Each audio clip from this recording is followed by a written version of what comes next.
En 1839, un joven de 19 años llamado Edmund Becquerel hizo un experimento en el laboratorio de su padre y descubrió, por accidente, que la luz podía generar electricidad. Casi 2 siglos después, esa idea cubre techos en todo el mundo. Cada hora, el Sol le entrega a la Tierra más energía de la que toda la humanidad consume en un año entero. Y aún así, atraparla en el techo de tu casa es uno de los procesos de manufactura más exigentes que existen. La mayoría cree que un panel solar es solo vidrio y metal. La verdad es mucho más extraña. Todo empieza, literalmente, con arena de playa, y termina con una pieza de tecnología que tiene que sobrevivir 25 años de sol, lluvia y granizo sin fallar. Casi cualquier arena contiene silicio, el segundo elemento más abundante de la corteza terrestre, justo después del oxígeno, que ocupa el primer lugar. Pero hay una distancia enorme entre la arena de una playa y el silicio que necesita un panel solar.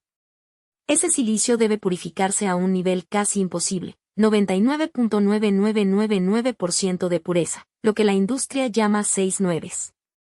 Para ponerlo en perspectiva, eso significa que de cada 1.000.000 de átomos, solo uno puede ser una impureza.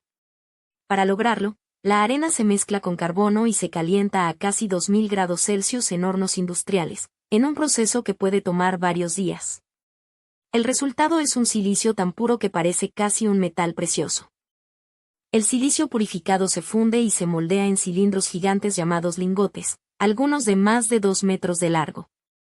Durante este proceso se añade una pequeñísima cantidad de boro, un elemento que le da al silicio carga eléctrica positiva. Si el lingote se forma como un solo cristal continuo, se le llama monocristalino, y produce las celdas más eficientes y costosas. Si se forma con muchos cristales pequeños fundidos juntos, se le llama policristalino, más barato pero menos eficiente. Después, una sierra de hilo de diamante, más delgado que un cabello humano, corta estos lingotes en obleas más delgadas que una hoja de papel. Es un corte tan preciso que una parte importante del silicio se pierde como polvo en el proceso, algo que la industria lleva años intentando reducir. Cada oblea se trata en una cámara tipo horno donde se difunde fósforo en su superficie. El fósforo tiene carga eléctrica negativa, así que al combinarse con el boro de capas anteriores, crea lo que los ingenieros llaman una unión PN, una frontera entre cargas opuestas. Cuando la luz del sol golpea esta frontera, libera electrones que se ven forzados a moverse en una sola dirección, generando una corriente eléctrica.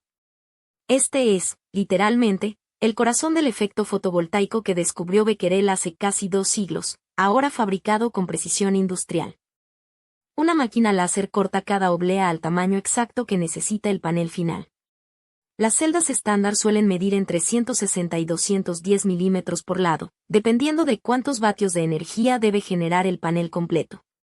Celdas más grandes producen más energía por panel, pero también son más frágiles y difíciles de manejar durante la fabricación, así que cada fabricante elige un balance distinto entre tamaño y resistencia. Un proceso casi completamente automatizado conecta decenas de celdas con finas tiras de cobre recubiertas de estaño, soldándolas en cadena para formar lo que se llama un string.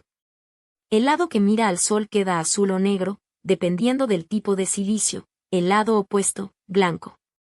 Una sola soldadura defectuosa en esta etapa puede reducir la eficiencia de todo el panel, así que la precisión del robot soldador es crítica. Sobre las celdas conectadas se coloca un vidrio templado de apenas unos milímetros de grosor, capaz de resistir granizo del tamaño de una pelota de golf. Junto con el vidrio va una capa de un material llamado EVA, una resina que protege las celdas contra humedad, polvo, vibraciones, e incluso excremento de aves. Sin esta capa, la humedad entraría en cuestión de meses y destruiría las conexiones eléctricas desde dentro. Antes de continuar, un inspector revisa cada módulo a simple vista y con cámaras de alta resolución, buscando microfracturas, burbujas de aire o errores que el proceso automatizado pudo haber dejado pasar. Una microfractura invisible al ojo puede crecer con el tiempo y convertirse en un punto caliente que reduce la vida útil del panel completo. El panel completo entra entonces a una máquina de laminado al vacío, que lo somete a 140 grados Celsius por unos 20 minutos. El vacío es clave, elimina cualquier burbuja de aire atrapada entre las capas, fundiéndolas en una sola pieza completamente sellada. Después, El panel se deja enfriar 10 a 15 minutos más antes de poder tocarlo, porque manipularlo caliente podría deformar las capas internas. Se recorta el material sobrante de los bordes y se coloca un marco de aluminio alrededor de todo el panel. El aluminio se eligió por una razón simple: no se oxida con la lluvia, es ligero, y le da rigidez estructural al panel para que no se flexione con el viento. El marco se fija con un sellante especial que también sirve para conectar el panel a tierra eléctricamente, una medida de seguridad obligatoria en casi todos los países. Se instala la caja de conexión en la parte trasera del panel, que contiene unos componentes pequeños pero esenciales llamados diodos de derivación. Si una parte del panel queda en sombra, por ejemplo por una hoja de árbol, estos diodos desvían la corriente para evitar que esa zona se sobrecaliente y dañe las celdas vecinas. Después de instalar la caja, el panel reposa 10 a 12 horas para que el sellante cure por completo. En el último control de calidad, el panel se conecta a una máquina que simula exactamente 1000 vatios de luz solar por metro cuadrado, la condición estándar que se usa en toda la industria para medir el desempeño real de un panel. Se mide su voltaje, su corriente, su resistencia, y se genera una curva de rendimiento. Si todo coincide con las especificaciones, se coloca una etiqueta con esos datos exactos, la misma que verás pegada en la parte trasera de cualquier panel comercial. Solo los paneles que pasan cada una de estas pruebas se empacan, generalmente en grupos de 20 a 30, y se envían a distribuidores en todo el mundo. La mayoría de los paneles solares del planeta, más de 3 de cada 4, se fabrican en una sola región, el este de Asia, lo que ha convertido a esta industria en una pieza clave de las cadenas de suministro energético globales. Un panel solar terminado viene con una garantía típica de 25 años, durante los cuales pierde apenas medio punto porcentual de eficiencia cada año. Eso significa que, incluso después de un cuarto de siglo bajo el sol, seguirá generando 80 a 90% de la energía que producía el primer día. Así, un puñado de arena de playa, después de docenas de pasos medidos en micrómetros y grados exactos, termina convertido en energía silenciosa sobre el techo de una casa, durante más tiempo del que la mayoría de los aparatos electrónicos sobreviven. La próxima vez que veas un panel solar, no vas a ver solo vidrio.